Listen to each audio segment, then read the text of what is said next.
Okay. Hello po. Magandang hapon po sa lahat. Muling nagbabalik si JR Navales. At ito po. Okay. Masasabi ko lang po, maintain lang tayo sa mga binabatean nating number. So, ang bawat number natin, inaalagaan natin po sa pamamagitan lamang ng isip o kilos o gawa. So, ganyan po ang pagmamatsyag ng alaga po nating number. Halimbawa po sa akin, may alaga akong 525.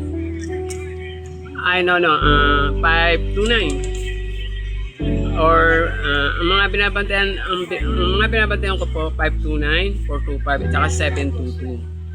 Kung alin po ang kadalasan kong kino-compute o lumalabas sa mga sa mga computation or theory or palagay.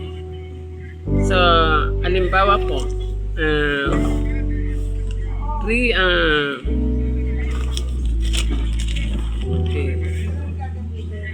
17 3. Okay. So, yan. Kita niyo po. 17 3. So, okay. Dito.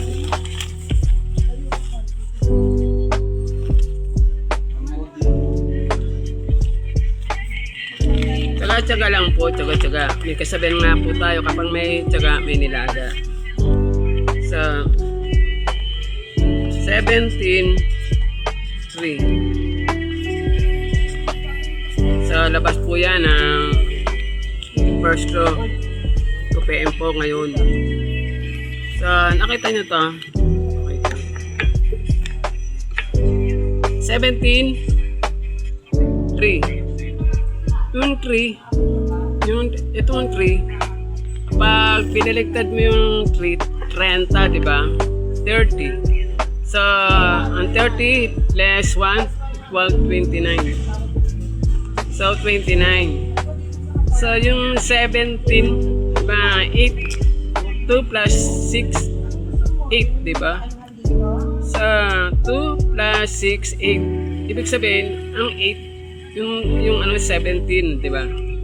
8 equal 17 equal to 6.